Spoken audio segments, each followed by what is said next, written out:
From Geppetto Studios in New Freedom, Pennsylvania, welcome to the Cosmic Geppetto Podcast, your home for inclusive, positive geek culture, where we talk about movies, comics, music, books, and whatever else we feel like. Please welcome your host. You'll get a kick out of this because you're a nerd. Brad Mendenhall.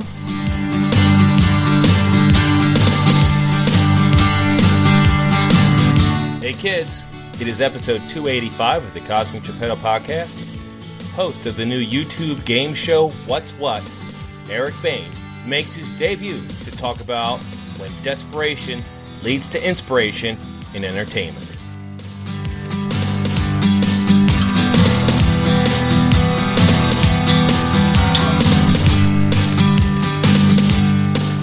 Very excited, a dear friend who I've just been looking for the right opportunity to bring him on. And quite frankly, as known, we're coming very close to the end of this podcast. So I had to get him in, and he came up with a great idea for a show. So from the upcoming YouTube game show, What's What, Eric Bayne. Eric, how you doing? I am okay, Brad. I'm better than okay. I'm so happy to be here. Thank you for having me on. Been very excited. We've known God, how long have we known each other now? I guess about 3 years. I joined your band 3 years ago in the midst of the end of 2020. So yeah, almost 3 years to the day. Sometime around here, fall 2020. Eric is an excellent drummer, and I've told this story like in bits and pieces. I am the lead singer and rhythm guitarist for the band Mendenhall. That was not my choice. The name was not my choice. It was suggested by everyone else. I've heard it both ways. You son of a bitch. And it was a thing where I always loved music, and KJ Valensik, who's been on the show several times, is an excellent guitarist and a dear friend of Eric's. And me and KJ started playing music because it was in the middle of COVID and we had nothing else to do. Nothing else to do. COVID sucked. Wait, he's been on multiple times? Wait a minute. Multiple times. I know, I've listened to several of them. KJ I was like, we were having a great time. I was like, we need a drummer. And he's like, I know a guy. And thus you came into my life. I'm the guy, yes. Because it's hard to get you get a rock and throw it, you'll hit a guitarist.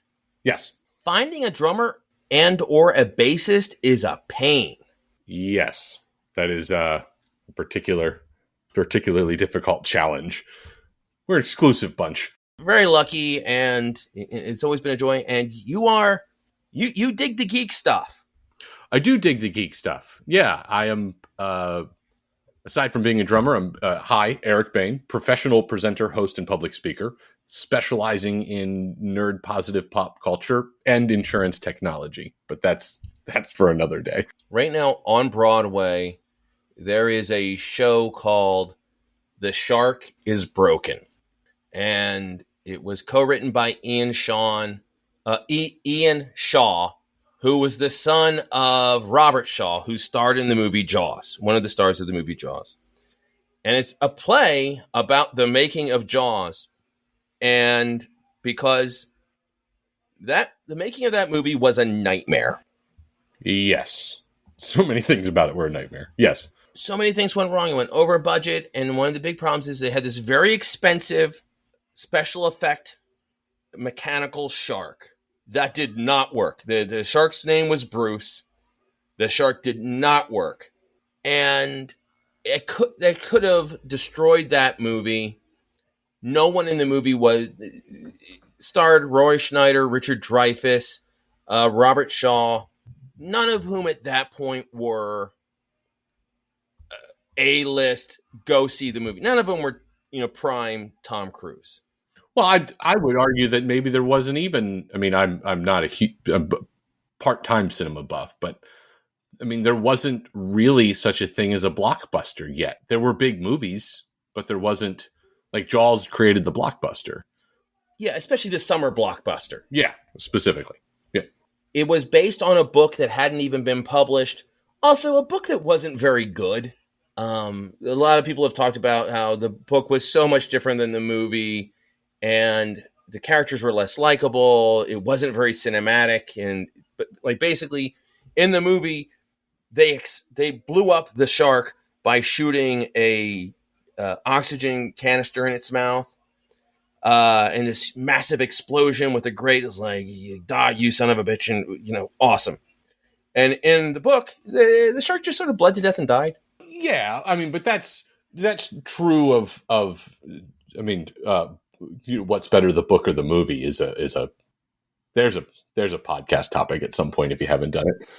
But yeah, I mean, you see that a lot. And then Spielberg obviously had tremendous success taking sort of, I mean, it's not quite science fiction because it's based on that like one weird summer in New Jersey, but it's biology fiction, I guess. I don't know. Science fiction in the same way Jurassic Park is, where the book has a lot more science to it. And then it gets turned into sort of a refined action adventure film by Spielberg, who has a knack for that. Enough of a wave at reality and science, so it's not The Meg. Yes. Yeah. Well said. So just to be clear, since you mentioned sort of like the theme of our podcast, I'm also going to talk about Sharknado at some point. So we're 3 for 3 on shark films as far as things we're going to get into today. What Steven Spielberg did, and he's a brilliant director, and he's like, okay, well, we can't use this shark because it looks like crap. So we're going to show it from the shark's point of view. We're going to play with music. We're going to play with lighting and suspense. So... Oh, and the fin and the barrels and you know it's there, but you don't see it, which is amazing. And that wouldn't happen today.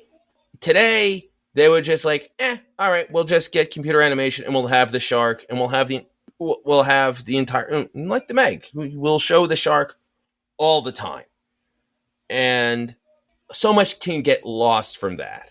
Yeah, I agree. And there is places where you have that sort of suspense, don't show the monster sort of trope today, but it's not from a place of necessity as much as it is we honor the trope, and that trope creates suspense. Whereas in the case of Jaws, that trope was in a lot of ways created out of necessity and then replicated because it worked. And there's so many great cases of iconic pieces of entertainment that were created out of that desperation. The one, and I'll start. One of my favorite is, and I'm not a big Star Trek guy. My mom was a massive Star Trek fan, and frequent contributor Sean Reynolds, his wife was a big Star Trek fan, and she sort of pulled him into that. One of the best known pieces of the Beam Me Up. And that was created because it was too expensive for the original show, which was sort of done on the cheap. It was too expensive to always show the starship landing. So they did teleportation because it was a lot cheaper and a lot quicker. And I can't even, that is such an important part of Star Trek now. Right. I would, yeah, it's iconic in the way that the shark fin is iconic. Absolutely right. Do you have, and I think, and there's a lot of that you see from TV too. One of the things I did when I started to think about this topic in greater detail in preparation for this conversation, like any good guest should do, I made you'll get a kick out of this because you're a nerd. I made a Venn diagram for special effects. I'll send it to you. But it has sort of, I think there's 3 pieces to this Venn diagram that overlap each other. There's intentionally sort of bad special effects. There's unintentionally bad special effects. And there's whether or not the budget played into the necessity of those. And in the case of Jaws, you have, and I say bad special effects, but bad special effects work or sometimes turn out really, really well. And in the case of Jaws, you're limited by your resources because of your budget and your ability or your technology, but you nail something, right? It was intentionally decided we have to work around this limitation, and it forces creativity's hand. So I think Jaws falls into that sort of like, it was a budget / technology limitation intentionally crafted that way, and therefore it works.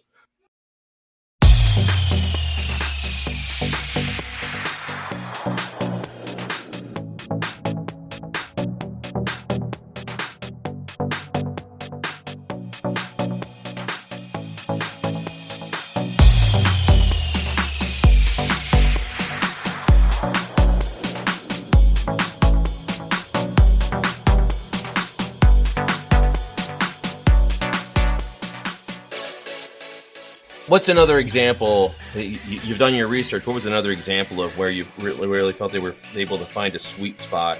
Staying on Spielberg for a moment, I'm going to talk about Jurassic Park. Not the computer animated dinosaurs that were originally claymation, but the water glass when the T-Rex stomps and is approaching is in a lot of ways Spielberg knows how to not show a monster right away and create suspense. And instead of a fin, he has this water glass that ripples when the T-Rex stomps and is approaching. And the way they did that was they couldn't get this effect to work. How do you get this water glass to ripple? And what they ultimately did is they put a E string from a guitar under the dashboard where the water glass was, and they plucked the guitar string to create that water ripple. Purely out of necessity, trying to figure out how to do this. And I forget who it was, somebody on the special effects team. I don't know if they were at band practice or they were like sitting in the sound studio, and they were like, oh, that's it. That's how we're going to do that. So it's this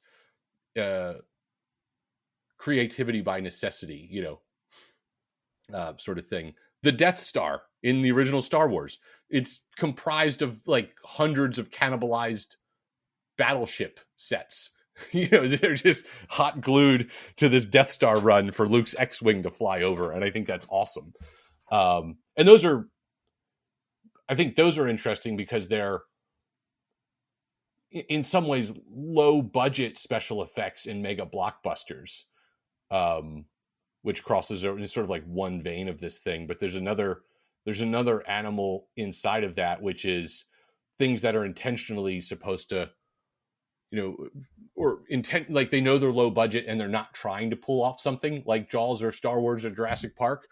And I go back to Mystery Science Theater, right? Like this entire program is made on a budget so guys can riff movies that are royalty free, or falling out of copyright. And they, in an effort to edit the film, they put their silhouettes in front of them. And then do commentary. And it's, 30, 40 years pre-podcast movie review on YouTube. These guys are doing movie reviews and riffing films in this sort of like ingenious format that I just think is wonderful. Well, in Mystery Science Theater especially, they get by so far. There's so much charm to that show. Yes. It's a smart show. But it's a show that wouldn't work if it had great special. If every extra $10 million you give to them to do that show, you're losing 10 points of charm. Like some stuff doesn't work.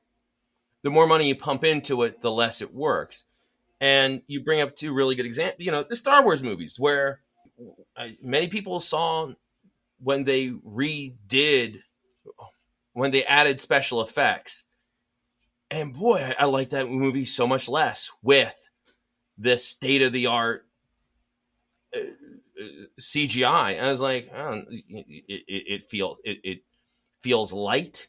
It feels like nothing. And it's also jarring. And in special and CGI, no matter how great the CGI is, give it 5-10 years and improved clarity on televisions or movie theater screens, it always starts to look aged. Well, I think using it, but there's a balance about putting it on full display, and that's something that Henson Company especially did a really good job of when like puppeteering and sort of practical effects were in full play. Like, you don't show the whole thing, and Jaws was an indicator of that. And even Jurassic Park, rarely do you get a shot of the full T-Rex. You see moments or glimpses, or it's a flashlight through a window that has rain on it, or it's in the rear view mirror when they're being chased down the muddy road. And the reason, I think part of the reason those effects hold up, I mean, they're just great and they threw tons of money at it and they, made something cutting edge, but they also mixed CGI with practical effects, and they knew what to show and what not to show. And I think that's a lesson in restraint. To your point with Star Wars, right? Like, what do we show? What do we not show? And once you had the ability to do whatever you wanted, you fail a little bit. Another example I like to point out, it doesn't have to do with special effects, but it just has to do with the ability to create content with a certain amount of restriction, is Arrested Development. Like, the difference between the first 3 seasons and season 4. Again, I enjoyed season 4, but because it's not crunched down to 22 minutes and it's this longer version of a show and it's this great creative sort of like idea, or it fails because it isn't edited down to be the tightest, best version of what it could be. You could make whatever you wanted at that point. And granted, that's just much like early CGI, that's early streaming. What is bingeable content supposed to look and feel like? There's a thing in the world of entertainment where sometimes the worst thing that can happen to a creative is success. Taika Waititi. What? Is a very good example. What was it? Michael Cimino, who was an Oscar caliber director. He directed Deer Hunter, and he got these brilliant performances out of Christopher Walken and was it De Niro? And then he got a blank check. It's like, okay, make whatever movie. And then the next thing he did is he made Heaven's Gate, which was this bloated 5-hour rough cut, and 3 times the budget, and it completely bombed because all of a sudden he got to make the exact movie he wanted to make, and some directors, some actors, some musicians, whatever have you, need the restraint. And when I think it's very telling that Spielberg, who's no longer a home run every time. Well, that's another great example. I mean, it just circle back again.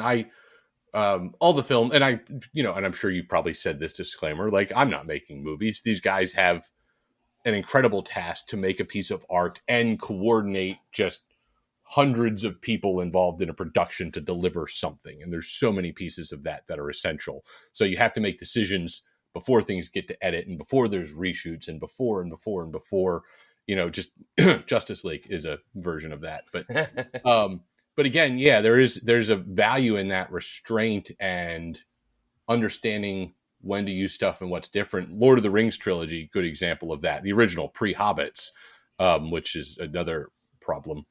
But even those, like the difference between Fellowship and Return of the King is different because CGI evolved so much in those 3 years, and you could start to do these sort of like big battle shots that were intimate and closer and practical, and leveraged Peter Jackson's sort of like horror practical effect expertise in Fellowship, that changes. Like, you get a lot of practical effects in Helm's Deep, but by the time you get to Return of the King, there's just sort of like sweeping CGI shenanigans.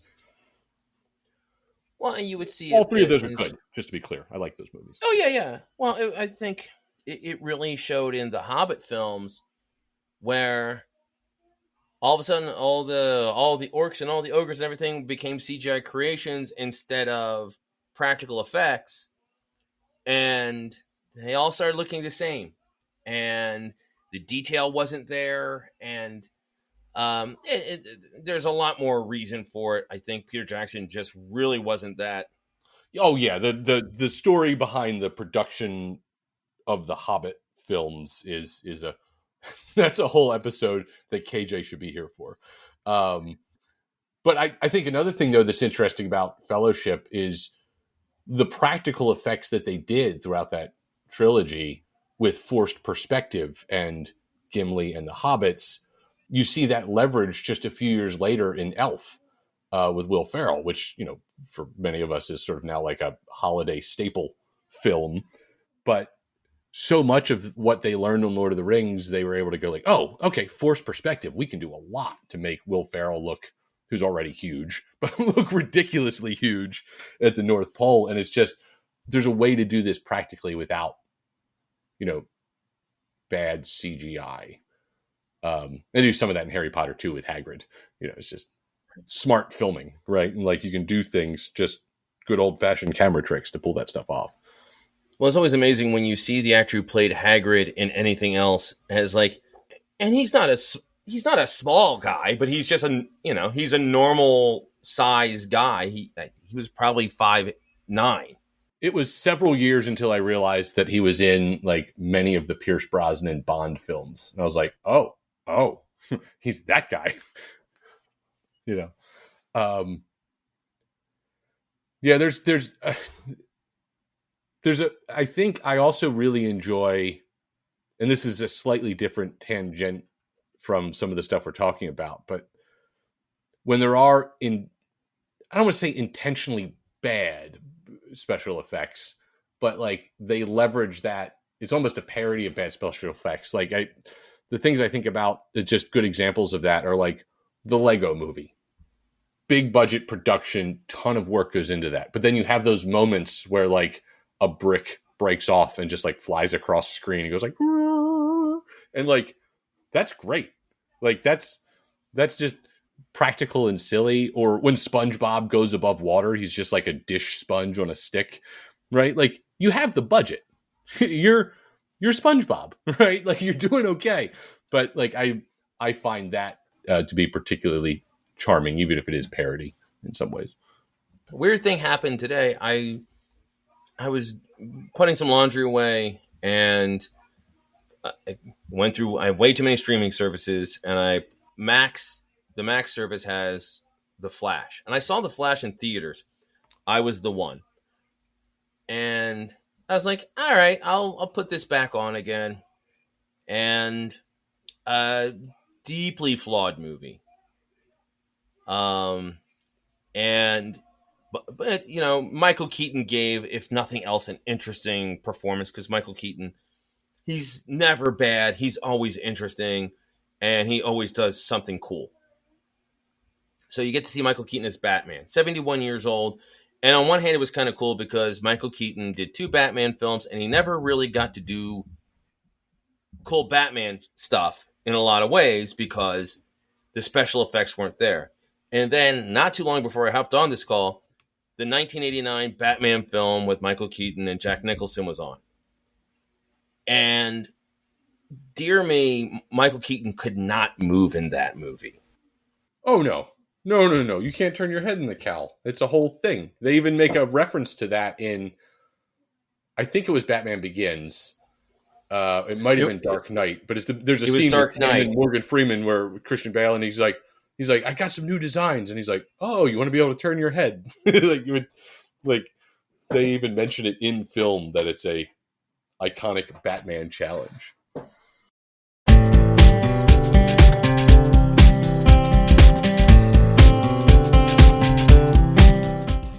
I went to the Museum of Visual Arts in New York to see a exhibit, and they had all of the. It was a Tim Burton exhibit. They had all the Batman cowls from the Tim Burton era, and like you could tell, like these are just inch thick rubber, that can't move in. No, he could not move. So they turned him into a bit of a horror character. He was the creature that goes bump in the night for the bad guys. So much of what he would do was like he would put his arms out, so you would see his cape make bat wings, and he would float up, he would float down. The bad guy would turn around, and there's Batman to punch him. and they would film it so tight you could barely see the punch. You could really only knew there was a punch because you would hear the sound effect. Well, I was going to say, yeah, I mean, that's just a truth of some legacy action filming too. Now, obviously, you do what you have to do when you're restricted by those effects, but it's once you start getting these like broader open sequence single take action films. I mean, and Jackie Chan's doing it at the time, but there's not a ton of other stuff, at least not in Western culture. And then you start to see sort of your Jason Bourne single take action sequences where you're like, oh my god, he just stabbed a guy with a pen, it changes what you expect, which does make a rewatch of some of that legacy action stuff tougher to be like, oh, well, okay. It's more telling now just because we've had another, I don't know, 30 something years of exposure to that stuff. Well, it's always weird going back to some of the Sean Connery Bond stuff. Oh, when he slaps the villains. It just looks like a couple of middle-aged guys sort of wrestling. Yeah, I mean, God, Austin Powers has a special place in my heart, and I didn't even recognize until a rewatch a few years ago how much of a good parody it is. Especially when it comes to those like action sequences where you like the whole judo chop thing is just a wonderful sort of like, yeah, this is how I fight, which is absurd and ridiculous, but is a good poke at those. What's funny is because you have the two extremes. You have the Jackie Chan, Bruce Lee, these incredibly choreographed, almost ballet-like fight sequences. And then, on the other end, you have two middle-aged guys, probably sometimes not in great shape, just sort of wrestling around. And what's funny is sometimes some movies get it right. The best of the Indiana Jones stuff gets it right, where Indy just punches people. But they have a great sound effects, and Harrison Ford throws a great punch. It's like, awesome. All right, perfect. Because it wouldn't work if Indy did a lot of like spinning heel kicks. One thing that always I get a laugh at is when you have some TV show or movie where they're having a bar fight in a hick town, and all of a sudden one of the guys with a mouthful of chaw and a mullet all of a sudden starts kung fu fighting. I was like, why would he do that? Well, yeah, but that was a you're not wrong, and there's a good. It's because he's a stunt guy. That's why, and that's what he's been trained to do. But there was an era of sort of karate, kung fu, martial art mania that sort of permeated Western culture, especially through the 90s. That kind of lays in this. I mean, it's not quite special effects as much as it is stunt choreography. I think okay, here's a couple examples of like budgeted television special effects that I think are worth talking about. Some that are intentional and some that are maybe unintentional or not intentional or unintentional. You're just working within your means. And the ones, and we talked about this before, Buffy the Vampire Slayer, like you can't show the transformation to vampire with this sort of exaggerated brow and teeth every time, but you show it a couple times and you make a sound effect. And then the next time, all you have to do is play the sound effect and you can cut away. And you can save yourself that sort of budget.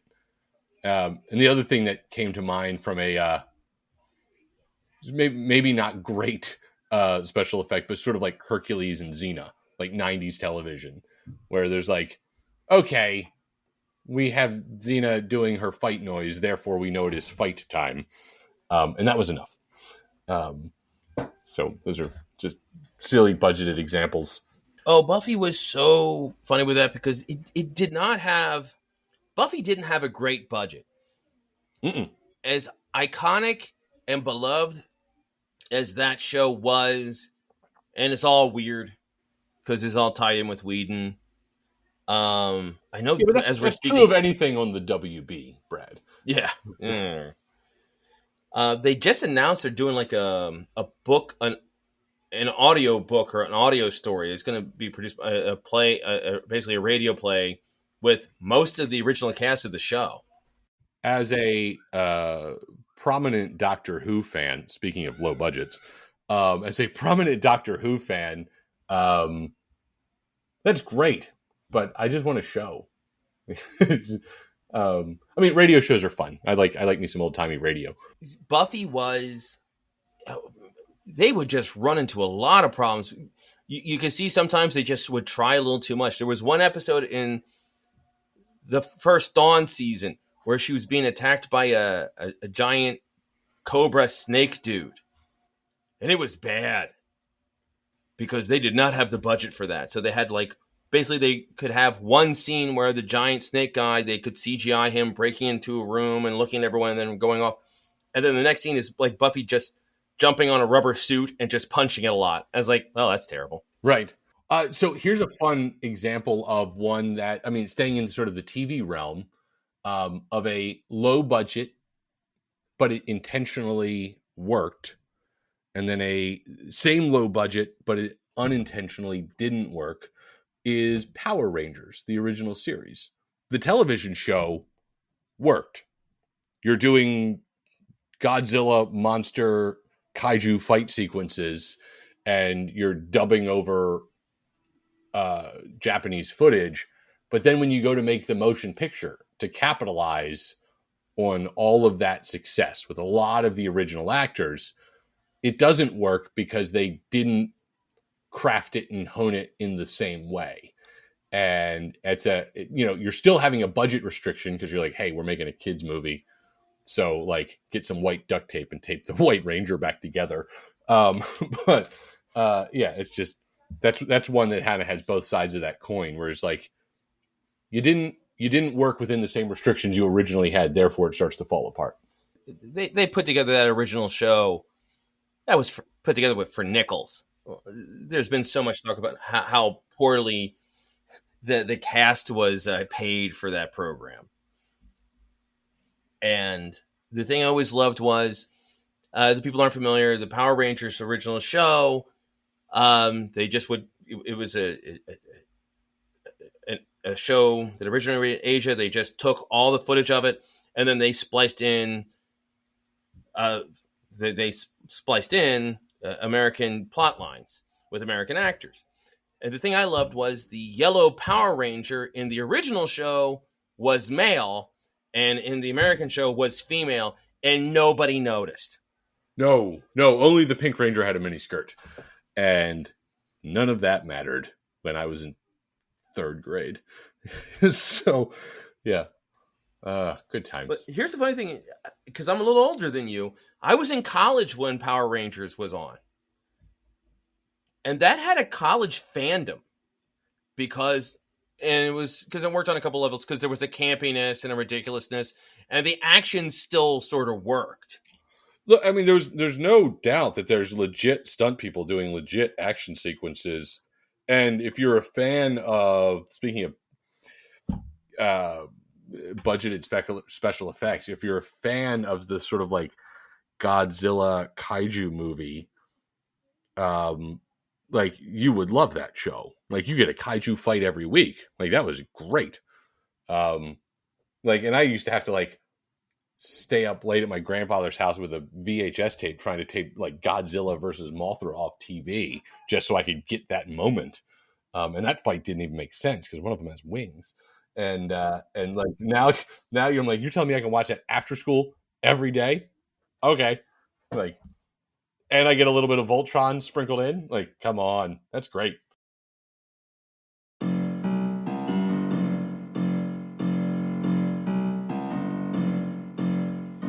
You are watching a master at work. You mentioned before Sharknado. Well, Sharknado, that is the... I'm looking at this Venn diagram I made, and I'll send it to you for the thumbnail. But it is the only thing in the middle of my Venn diagram. It's the only thing that's unintentionally bad, intentionally bad, and working off a television budget. That sits in the middle as the sort of... It might be the sort of magnum opus of this conversation. It is so bad and so good. And I think both of those things were intended to be true. And yes, they made more and try to capitalize on its like hokey bad movie success. But yeah, the first one's just absurd. It's just so ridiculous. First off, the cast of that movie was so weird. Because you had, was it John Hurd? Yeah. The dad from the Home Alone films, who was a really good actor. And you had him for some reason. Ian Ziering, who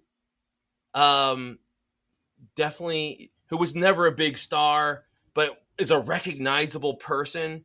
And you just had him there. Tara Reid, who at one point we thought she was a Hollywood starlet for sure. Things were happening. Yeah, she led movies, several movies, and they thought she was going to be someone. So you had all these people who their careers were at a terrible point, but they still were recognizable. And the special effects were so bad, the writing was bad, the pacing wasn't bad. And you can get away with a lot with pacing. If the movie moves, even if it doesn't make a lick of sense, it moves. And that's the one thing, the epicenter of all bad movies is The Room. Yep. Which is a legit terrible movie. But two things I'll give The Room. It doesn't look bad. It's not an eyesore. And the pacing isn't bad. So it doesn't feel like a slog. So just to be clear, your epicenter of bad movies is The Room, not Manos Hands of Fate. I just want to be really clear. I mean, look, I've been in the band for 3 years, but I don't know if it's going to last. Well, listen, my epicenter of bad movies, the movie I think is the all-time terrible movie. KJ knows this. Brace yourself. I'm ready. It's Back to the Future 2. Because that movie's garbage. What? Oh, I hate that. I hate it so bad. Okay, I have a speculation as to why. Would you like to tell me why, or would you like to hear my speculation first? I want to hear your speculation. I think you don't like it because it undoes relevant plot points from the first one. Because in the first one, Marty McFly successfully conquers this scenario in the version of sort of like two timelines, and he addresses his issues. And in the second one, it's sort of revealed that there's this extra time travel loop occurring through the same sequence of events. So really, Marty McFly in 2 is undoing and solving the issues from 1 in a you didn't see me here the first time sort of environment. So my argument is time travel shenanigans because it ruins 1 is why you don't like 2. That's my guess. Or the hoverboard, one of the two. There's a couple of things. First, I was talking before about how becoming a victim of your own success. Michael J. Fox, who I think is one of the best comedy TV actors of all time, his timing was so good on Family Ties. There was a great story where Michael J. Fox physically shouldn't be a star because he's very short, he's very slight. While he's certainly a good-looking guy, but he's not leading man good looks. And the story was they didn't want him. The bigwigs didn't want him to be on Family Ties, and then they didn't want him to be the focus of Family Ties. And the writer of the show said, "Listen, I send him out in front of an audience with 2 laughs, and he comes back with 5. He was so good, but." He was really a victim of his own success, where he was the star of Family Ties, and then he had that amazing success with Back to the Future. And in 2, they said it's like, okay, well, he's a movie star now, and we're going to turn this into a little bit more of an action stuff. So there you had Michael J. Fox punching out guys 1.5 feet taller than him and trying to turn him into an action star. It's like, well, that doesn't work. You were able to get away with some adventure stuff in the first movie because it was a little bit of Kid in King Arthur's Court. Yeah, he was being scrappy and resolving things, not trying to be the sort of like Paragon stand up to the bully hero. Yeah, he wasn't ever going to punch out Biff, but he knows what a skateboard is and no one else does. So he's able to turn a kid's toy into a skateboard.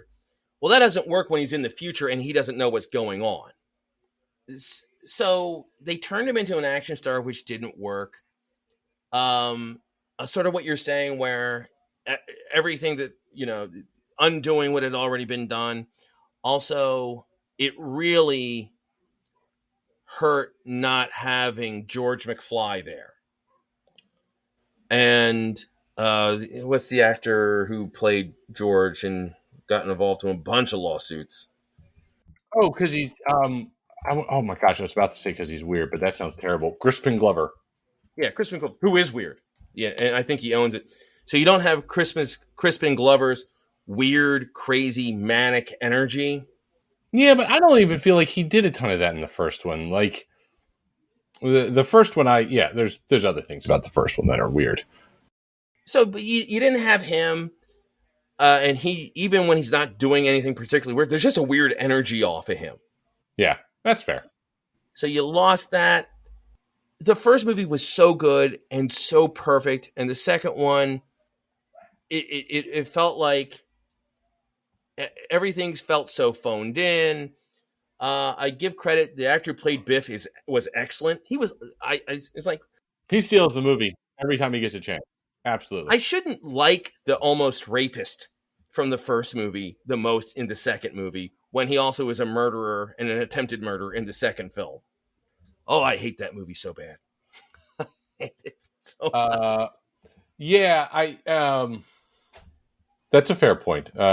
Thomas Wilson, I think is his name, if memory serves. Yeah, who's a great stand-up comedian. Oh my gosh, yeah, his stuff's amazing. So here's the thing. I don't. Maybe this is a generational thing. I don't like them that much. Back to the Futures. I appreciate them. I understand why they're important. I don't think it's Robert Zemeckis' magnum opus. I think that's Men in Black. And so maybe it's because I watched them as a kid. I watched them as a kid, and Back to the Future was a very stressful movie for a child. I'm like, you're about to be erased from existence because your mom thinks you're cute. I was like, this is awful. I hate everything about this. Well, what do you talk about Robert Zemeckis in Men in Black? Oh, I lied. That's Barry Sonnenfeld. Okay. All right, we're okay. Which I would also contend is the best, one of the best Marvel movies, but that's a whole other argument. Yeah, people give Blade a lot of credit for kickstarting the Marvel, sort of like, let's make Marvel properties into successful movies, and I'm like, hold your tongue, sir. I think Men in Black came 2 years earlier or a year earlier. I was going to add, here's a few other things that I think if these are launch pads for discussion points, from sort of like big budget failures that were unintentional, some of them not due to CGI, but also due to time constraint. But like, you've got all the money in the world, and because of that, you made The Rock into a scorpion monster in The Mummy 2. Or you made The Flash, which, that one I think was more studio going, like, just get back whatever we can. We already made it. Ezra Miller's already in jail. Let's just get some money back for it. Like, we already spent the money. So those are different versions of that. But both of which are eyesores. With The Mummy 2 and The Rock, I think they just cast him as a lark. I think so too, and like his opening sequences are super fun. I would also add there's a great video where visual effects artists react by the Corridor crew, and I forget the guy's name, but they have the guy in who worked on Men in Black 2 and Mummy 2, and he talks about that, and it's something like they had like 8 days to make The Rock look like a scorpion, or something like ridiculously short amount of time to pull that shot off, and they're like, "Yep, well, that's all the time we had." So, like, give us more time and we can make it better, but we didn't have time. I just remember me and my wife and another couple that we've been friends with forever went to see, I'm going to say it was Bring It On, because quite frankly, sometimes you just go to a movie theater and that's what's playing. And by the way, and Bring It On, pretty good movie. I'm aware. The last time I was on a podcast about movies, Bring It On also came up. So I've got a theme. But the trailer before the movie was The Mummy 2. And it's like, and of course, at the end, the deep voice guy is like, starring Brandon Fraser, Rachel Weisz, and The Rock. And the audience hooted. Yeah. I mean, look, to be clear, he's the most electrifying man in sports entertainment at the time. So, Yeah, it was just so crazy. The audience reacted, and I'm sure the studios were like, oh, golly, he actually might be something. Because before The Rock broke through, you had Hulk Hogan doing a bunch of terrible movies. Suburban Commando, No Holds Barred, Mr. Nanny, just wretched movies. yes. And Rowdy Piper doing They Live and nothing else. Only other exception to that, which is a highlight in wrestler turned actor, is Andre the Giant in Princess Bride. But I think that's because he was a character actor in a lot of ways in that film, not the star of the film. And Andre was so good in that movie, despite himself. Yeah. You couldn't understand a word he said. Doesn't matter. It's pretty well known that he was in terrible physical condition. Yep. But apparently he's like the most charming, nicest guy you'd ever meet working on it. But also sort of goes back to the whole point of this podcast, which I do remember. They could have cast Danny DeVito in that role and use CGI or forced perspective to make that work. But instead, you actually got a guy who was so massive that is like, yeah, of course, he's the Brute Squad. Look at him. He's just a man of monstrous proportions. Countless good decisions in that film. Just nonstop good decisions.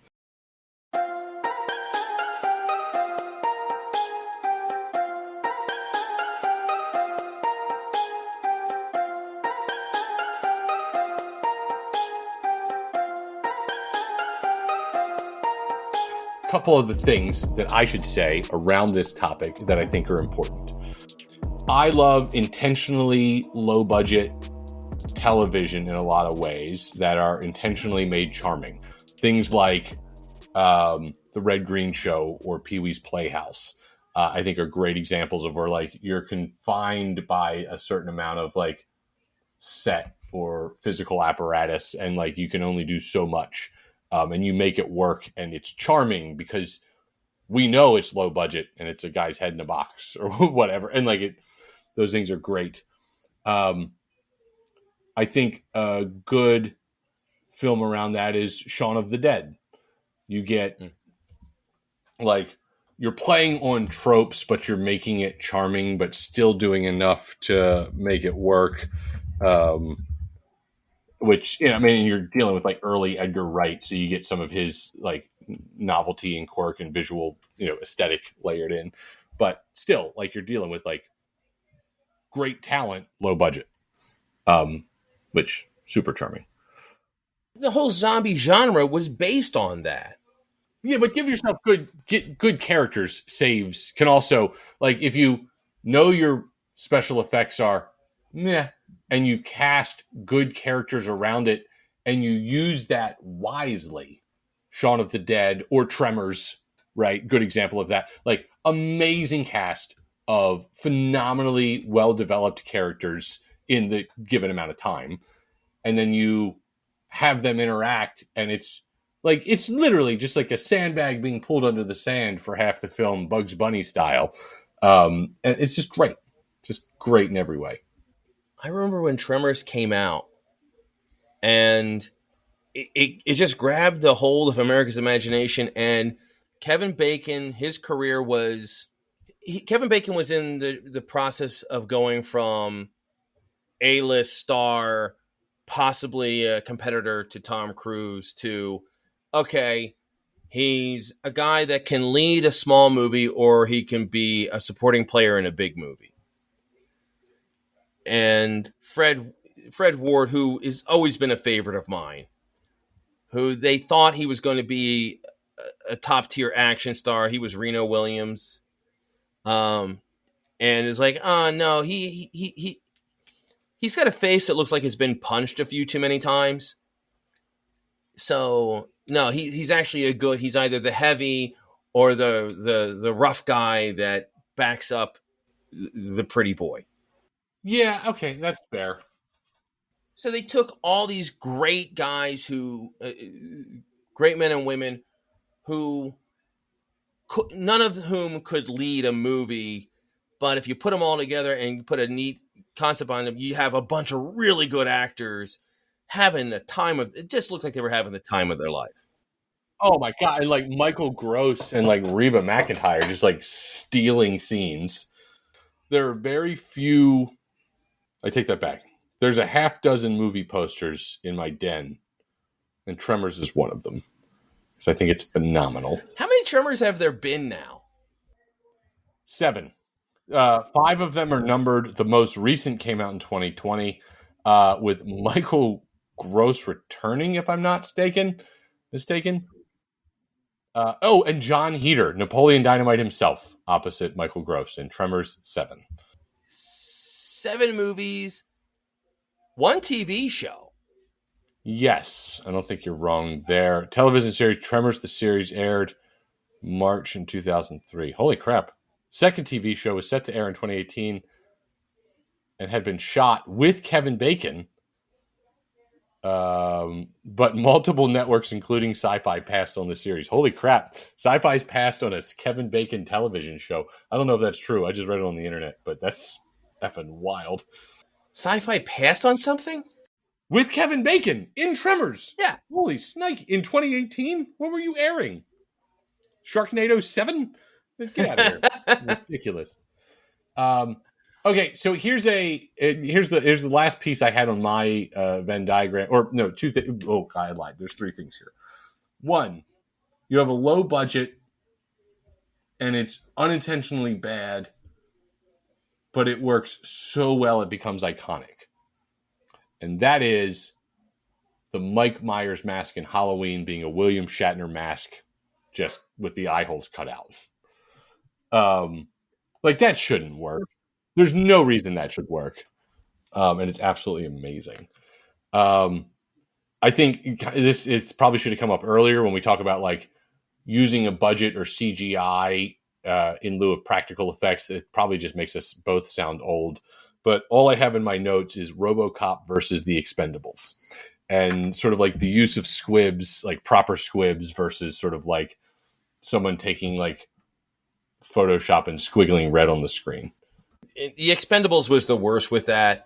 They just used so many CGI. And I've been to enough Comic-Cons where they have, I think this has gone away a little bit, but there was a point where if you went to a Comic-Con, there would be at least 2 or 3 tables set up with some fan-made Wolverine versus Punisher thing. Yeah. And they would use the digital effects to show Wolverine getting shot. And it looked just as good or just as bad as the digital blood squibs in an Expendables movie. I was like, that looks awful. And you didn't need it. Just have the guy shake twice and fall to the ground. You don't need to show the blood. From an audience like us who has been trained by things like RoboCop and Die Hard, just keep doing what you've trained us to understand a gunshot looks like. You know, great. I know what gunshots look like because that's what squibs look like in 80s movies. Do more of that, please, and thank you. And I'll get it. Okay, no, we're trained 2 things. We're trained for squibs or we're trained for nothing. Yes. Neither registers. Yeah, television violence, please, and thank you. Yeah, like just have them raise their hand in front of the camera that has red on it, and that's good enough. So if we're talking about low budget things, I think the only other thing that it would be a crime if we didn't mention is the term "sweeted," which, if you're not familiar, is now become an internet sensation on YouTube, and you can watch sweeted versions of things. But it comes from the 2008 film "Be Kind, Rewind" with Mos Def and Jack Black, where they accidentally erase all the movies in their video store and have to make their own versions of them at a super low budget. It is one of my favorite films because I find it super charming and wonderful. And, has, cultural messages and gentrification messages and about, sort of big business wiping out small business and blah, blah, blah, blah, blah. And, there's, I say blah, blah, blah, blah, blah, but there's a lot of other good themes throughout that film. But there's this, the film I'm speaking of. Have you watched this? Okay. Yeah. Just wonderful movie where they have to remake Rush Hour 2 and Ghostbusters and Lion King. And it's just absolutely great. Absolutely great. Well, it was an insane time where Jack Black was pretty fresh off of High Fidelity, and then not too long after that was School of Rock, and we were going to make Jack Black John Belushi. Yeah, well, and Mos Def was coming off of. I mean, I can't believe we haven't seen more of him, but he had just come out of The Italian Job as well around that same time, which was a super fun remake of a heist film, and he was great in it. Oh my gosh, that movie is wonderful. Yeah. Oh, and the ones you didn't mention, Shallow Hal and King Kong. Sorry, that's the other Jack Black stuff that's happening. That matters. Well, what happened with Jack Black? And Jack Black and Mos Def, I think, had a similar thing where Jack Black didn't want to lose 50 pounds and try to compete for standard rom-coms. He did every now and then. Yeah, he's got something out there. But he always just wanted to seem to do weird stuff. And Mos Def also wanted to do sort of quirky stuff. And also Mos Def didn't give up when he kept wanting to do music. Yeah. And Jack Black has had a wonderful career. Oh, and yeah. I mean, you didn't mention Waterworld. So. Oh, God. Or the third Never Ending Story movie. that was Jack Black's special. Jack Black's filmography has his own Wikipedia page. That's insane. But you were talking about Sweeted. Oh, Sweeted. Yeah, it's just the whole concept of intentionally recreating something with low budget. And I find that, at the end of this whole conversation, I find that particularly charming. And there's I think one of the best things about YouTube, or the internet, depending how you want to frame this conversation, is sort of the ability for content creators to do that in sort of a parody way and create. I mean, granted, the technology is further, and we all have home computers and all the other wonderful things that we have access to. But I love that concept of like scrappy, ingenuitive filmmakers using this sort of like solving a problem within their limitations. I think that's awesome. Well, something I'm curious to see what happens with, where we just had a summer where a lot of big budget movies and established bankable franchises sort of fell on their face. Yes. Pixar with Elementals, which, Pixar used to be an infallible brand. Yeah, they were the most successful movie studio in the world until Marvel. Yeah. Indiana Jones, the new Indiana Jones, which from what I understand was a good movie. It wasn't, it was a solid movie. Yeah, watched it last weekend. It is very watchable, and I would argue the third best Indiana Jones movie, squarely in the middle. Lost a ton of money. Right. Lost more money than you and I can ever imagine making. And the Fast and Furious film lost money, which is real tough because Fast and Furious and Mission Impossible both had movies that lost a significant amount of money, and they both still have another film chambered.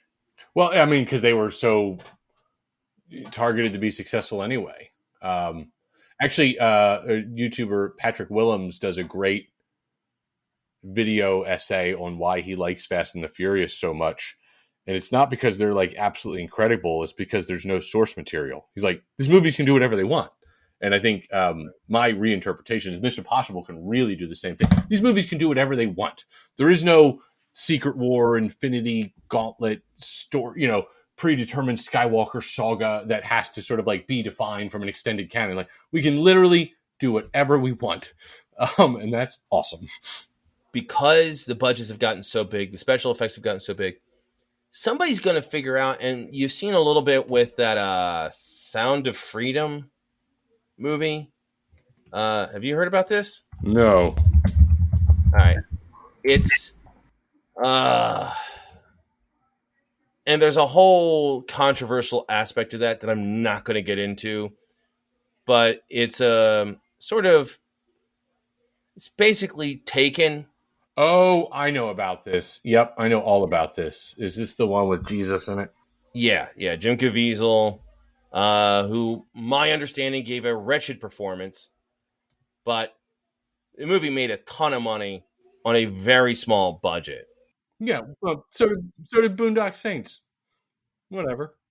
But what's interesting is that something that other people are going to do is like take away all the problematic aspects of the movie and the questions about basically the movie being astroturfed into profitability. But it made $200 million on a $14 million budget.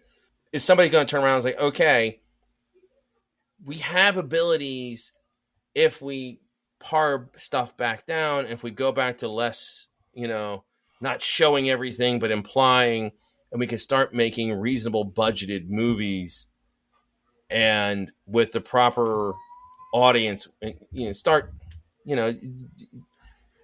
I think there's going to be somebody's going to take the lessons from that, and we're going to start seeing some cool, and it'll be with horror movies or zombie movies and or rom-coms. There's a lot of film genres that are being sort of underserved right now because I agree. There's a YouTube video I watched a few weeks ago. I think it was by I'm going to confirm. Yeah, it's Film Stack was the YouTube channel, and the whole video was where did mid-budget films go? And it's I watched that a few weeks ago, and I thought that was a good. It kind of like ties into what we're discussing. Everything we've talked about today has been intentionally low budget and worked, or due to its restrictions, or like you had all the money in the world and you blew it, sort of thing. No, granted, there's you have a low budget and you didn't land it, which also happens. But that kind of gets covered by those are the movies that Mystery Science Theater then riffs.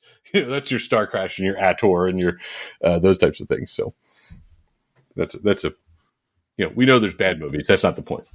Speaking of projects with small budgets, yes, let's talk about what's what.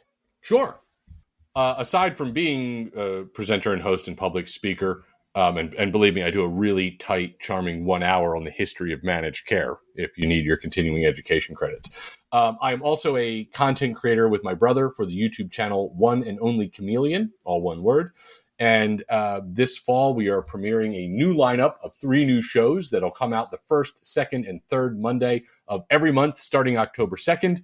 The sort of flagship of that channel is an exciting game show called What's What. And conveniently, one of those episodes features your friend and mine, Brad Mendenhall. So we're really excited to get that out there. It's just full of nerdy impersonations, interpretations, and deliberations. And we mix up the games every episode, so it always stays fresh. If you are a fan of Would I Lie to You or Ask Me Another or Game Changer, this is a good 15-minute segment for you. It'll be available on YouTube, and we'll probably get it out where podcasts are available as well. Had so much fun competing. I don't know if I told you this, Eric. I mentioned to, and listeners, I got kids. I have 3 young children, Chase, Logan, and London. Logan is especially fond of Eric. Well, he plays drums. So, yeah, he plays drums. That counts. The day that I competed, I said, it's like, oh, the daddy's going to go compete on a game show. It's like, and of course, everything I say is ridiculous. And he's like, you're competing on a game show? It's like, yeah, well, Mr. Eric, he's hosting and he started his own game show. I was like, oh, wow, you're going to compete? It's like, yeah. It's like, how much money can you win? It's like, it's not that kind of game show. No. I asked you for your address the other day because we finally mailed our thank you gifts. But it's not a how much money can you win kind of game show. It's what would you like to plug sort of game show. Which, by the way, I've been living on what do you want to plug for like 8 years now. So that is the truth of content creation, especially, now that we have a sort of multimedia environment where anybody and everybody can create, which I think is a wonderful, beautiful thing. But it's also, there is no monoculture. You get a taste of success and everyone watches Seinfeld, right? That's over. Well, one more time, where can people check out your stuff?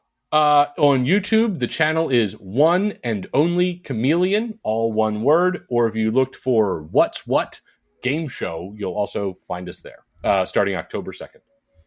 All right, and Eric is also the drummer of the band Mendenhall, which you can check out at facebook.com/Mendenhall_the_band. That's right, with my free time. Yes. With your free time. Absolutely. Because we have so much of that. Check out Mendenhall the band. Hey, we just turned down a gig because that's how in demand we are. We're pretty popular. And also somebody always is on vacation. Don't ruin it. Eric, this has been awesome. Thank you so much. My pleasure. As always, Brad, happy to be here.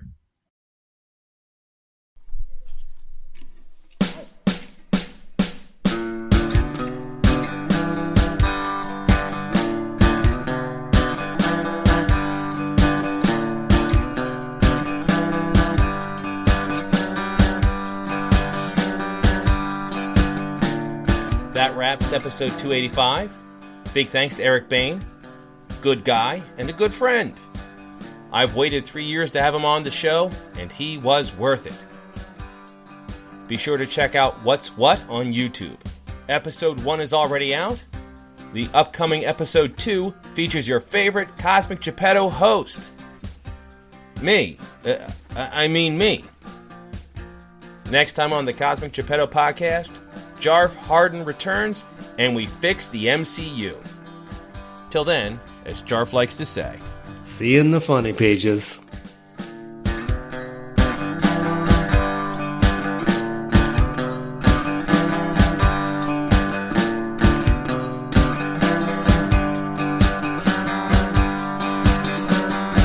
Subscribe to the Cosmic Geppetto podcast on iTunes, Stitcher, or wherever quality podcasts can be found. Rate and review us while there. Follow us on Twitter at CosmicGPod, and we will follow you back. Unless you're a jerk. We don't follow jerks. Like us on Facebook at facebook.com/Cosmic Geppetto. We love hearing your ideas for upcoming episodes. Email us at cosmicgeppetto@comcast.net.